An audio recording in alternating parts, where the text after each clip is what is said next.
उत्तराखंड के पहाड़ों की आवाज, आपकी आवाज।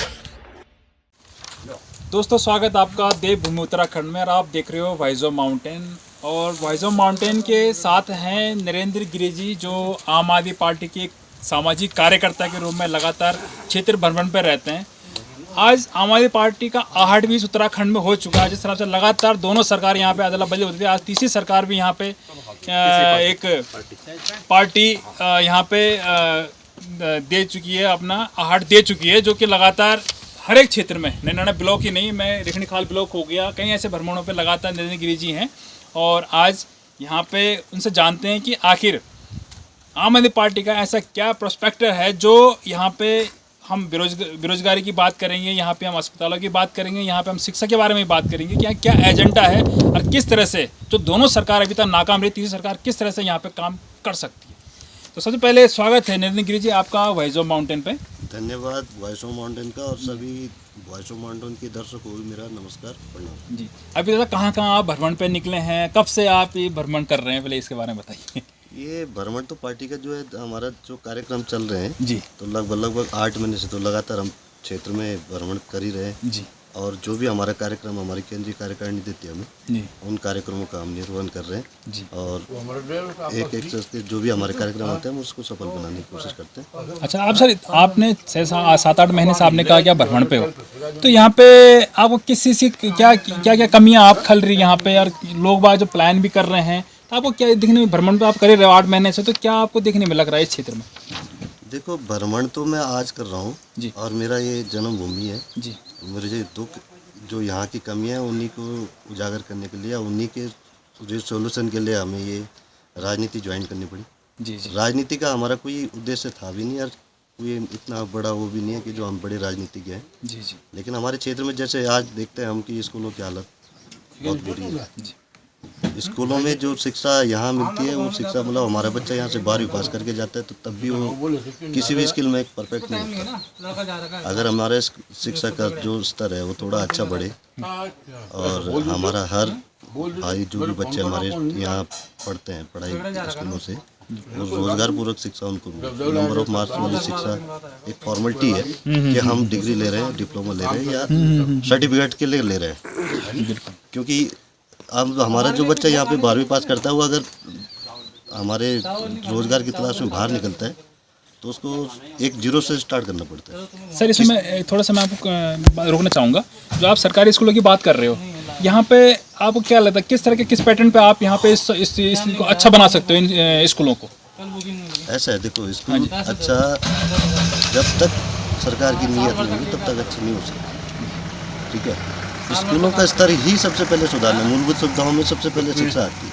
और हमारे जो माननीय मुख्यमंत्री दिल्ली प्रदेश केजरीवाल जी है, उनका भी सिद्धांत ये है कि भारत का हर एक नागरिक को अच्छी से अच्छी शिक्षा मिले, और उसी स्तर पे उनकी सोच है कि उत्तराखंड में भी शिक्षा का स्तर, मतलब मैं नहीं बोलता कि अपना एजेंडा हम आज ही बता दें, लेकिन वक्त आने पे ये करके दिखाएंगे कि आज की स्थिति में और हमारे टाइम की स्थिति में एक मॉडल होगा शिक्षा का, और जिसको मैं बोल सकता हूँ कि एजुकेशन हब बना के देंगे।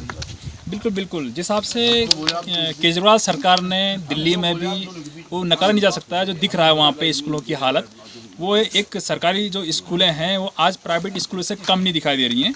और लगातार वहाँ पे आज की डेट में जहाँ तक हम देख रहे हैं कि प्राइवेट स्कूलों से सरकारी स्कूलों में काफ़ी अपने बच्चों को वहाँ पे एडमिशन के लिए होड़ में लगे हुए हैं। ये तो सच्चाई है ही दिल्ली प्रदेश की, लेकिन उत्तराखंड अलग एक भौगोलिक तो स्थिति यहाँ की अलग है, और किस तरह से यहाँ पे काम करें तो आने वाली चुनाव में दिखेगा। तो सर एक चीज़ है, यहाँ पे बेरोज़गारी लगातार यहाँ पे खल रही है, हर कोई रोज़गार के उसमें बाहर जा रहा है। तो इसको किस पैटर्न पे आप देखते हो, क्या होना चाहिए जिससे यहाँ पे यूथ रुके और यहाँ पे अपना रोज़गार और अपना फैमिली का जो गुजार बसर है वो यहाँ पे करें? आपको किस एक आपके में व्यक्तिगत तो लेना चाहता हूँ। देखो, ऐसा है कि अभी हम शिक्षा पे बात कर रहे थे। जी जी जी। शिक्षा का स्तर अगर हम अच्छा करेंगे तो उसमें भी रोजगार आएगा। ठीक यही स्थिति अस्पतालों में है। अस्पतालों को अगर सुधारा जाएगा उसमें भी रोजगार आएगा। ठीक यही अगर रोजगार के साधन, जैसे हमारे आजकल युवा स्वरोजगार की कोशिश करते हैं, अगर स्वरोजगार की कोशिश युवा करता है और वो बैंकों में दर दर की ठोकरें खाता है, उनको सहायता कहीं से नहीं, चाहे वो मुख्यमंत्री रोजगार योजना के अंतर्गत कई बच्चों ने अप्लाई किया था, चाहे वो प्रधानमंत्री रोजगार के अंतर्गत किया था, लेकिन आप मेरे से ज़्यादा जानते हो कि कितने बच्चों का फाइल सिलेक्शन हुई। बिल्कुल बिल्कुल। ठीक है, अगर उन्हीं बच्चों के साथ सरकार खड़ी हो जाए, आपको अगर दिल्ली के मॉडल के बारे में पता होगा कि हम एजुकेशन मॉडल पे दिल्ली में जब बच्चा 12वीं पास करता है तो उसको उच्च शिक्षा के लिए सरकार उनके साथ खड़ी, चाहे उनको 15 लाख रुपए की जरूरत पड़े, चाहे 20 लाख की जरूरत पड़े, शिक्षा के उच्च शिक्षा के लिए हमारी दिल्ली सरकार मदद देती है बच्चों को। उसी का नतीजा है कि आज हमारे दिल्ली में जब 98% रिजल्ट आया 12वीं का, उसमें से 53 या 55 बच्चे जेईई क्लियर कर चुके हैं या नीट क्लियर करके मतलब डॉक्टर और इंजीनियर बनने की तैयारी कर रहे हैं। तो एक गरीब आदमी की सोच, गरीब आदमी के साथ अगर सरकार कंधे से कंधा मिलकर खड़ी हो तो हमारे उत्तराखंड के बच्चों में भी बहुत अच्छा टैलेंट है। और एक छोटी सी बात मैं अगर आपको बताऊं कि शिक्षा में कि हमारा बच्चा 12वीं में हर तीसरा बच्चा फौज में जाने की सोचता है, सेना में भर्ती होने की वो लेता है, होते भी हैं।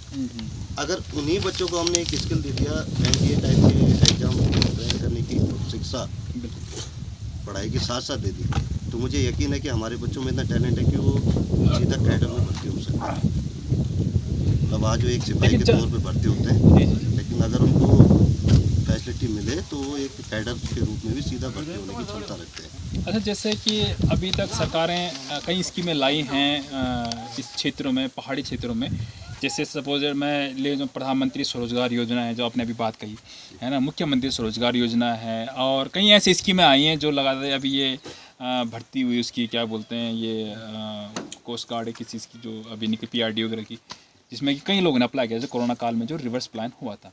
तो उसको आप किस नज़रिए से देखते हो कि मौका बहुत अच्छा था सरकार के पास, ये भी हम मानते हैं, लेकिन वहाँ पे सरकार उन बच्चों को रोकने में सफल नहीं हो पाई है, ये हमने देखा।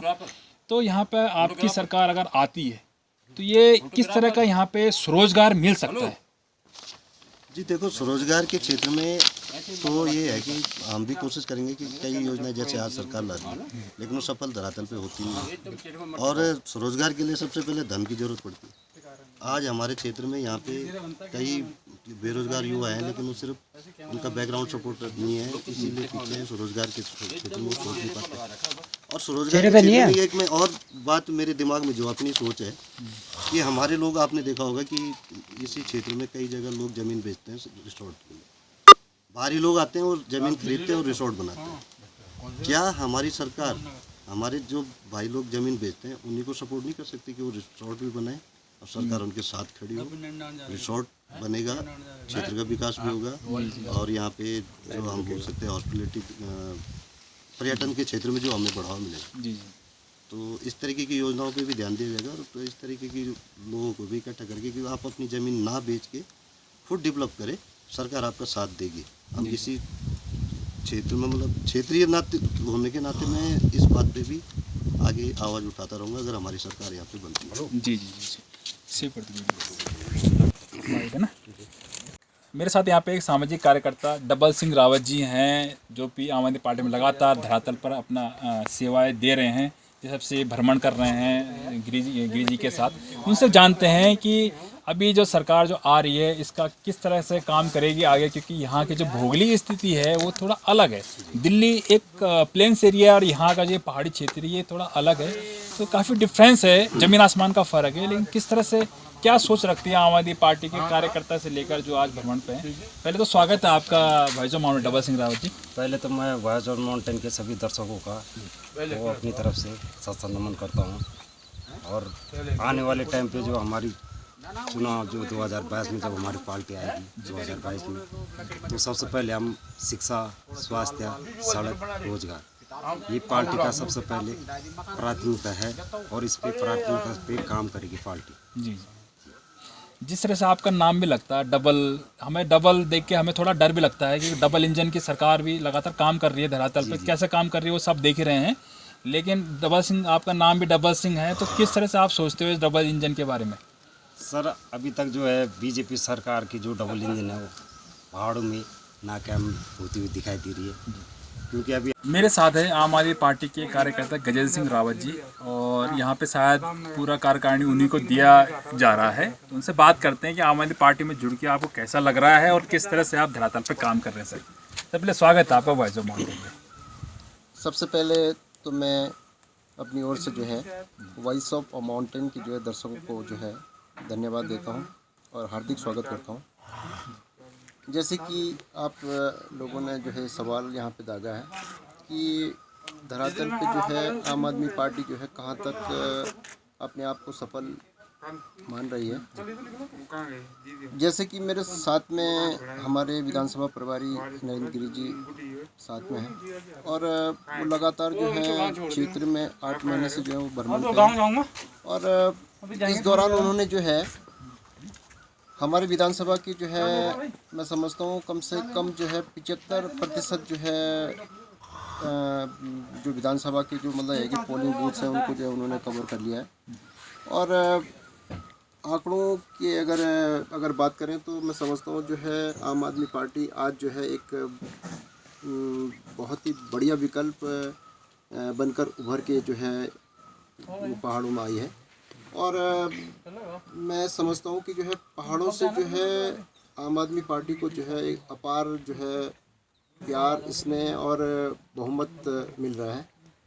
तो आने वाले समय में निश्चित रूप से जो है मैं समझता हूँ कि आम आदमी पार्टी जो है यहाँ पे फतह जो है हासिल करेगी और परचम लहराने का जो है काम आम आदमी पार्टी के द्वारा होगा। लेकिन जिस प्रकार से पहाड़ों में देखा गया है, प्लेन्स की बात मैं बाद में करूँगा, पहले पहाड़ों पे आता हूँ।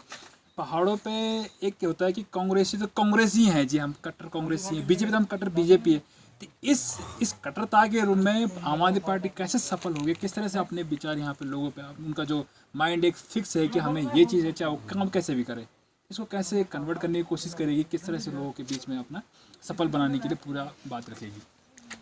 जैसे आपने कहा कि जो है हमारा जो मतदाता है, पहाड़ों का मतदाता, वो जो है सिर्फ 2 पार्टियों तक ही सीमित रहा है।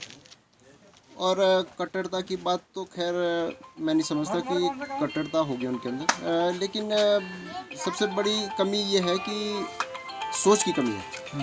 हमारे जो है जो मतदाता हैं उनको जो है हमें एक तरह से जो है वो उनको दिशा निर्देशन जो है ऐसा करना है कि ताकि जो है उनको भी लगे कि मतलब ये है कि ये पार्टी जो है मतलब है कि जैसे कि दिल्ली में भी जो है उन्होंने एक मॉडल के रूप में जो है अपने आप को प्रस्तुत किया है और उस मॉडल को लेकर के जो है मतलब यहाँ पे लोगों के जो है मन में जो है जो हमारी जो पूर्ववर्ती जो सरकारें थी और है भी जो, तो उनके प्रति जो है काफ़ी आक्रोश है। और इस आक्रोश के कारण ही जो है मैं समझता हूँ कि यहाँ का मतदाता जो है मन बना चुका है कि हम जो है इस बार दोनों पार्टियों को जो है मात देकर तीसरी पार्टी को जो है इस बार विजय दिलाने का काम करेंगे। जैसे आप कार्य की बात कर रहे हो लगातार, ठीक है, हमने दिल्ली में उनका मॉडल देखा है, किस तरह से आम आदमी पार्टी ने काम किया है, लेकिन यहाँ की जो पहाड़ों की भौगोलिक स्थिति है वो ठीक अलग है, ठीक उलट है।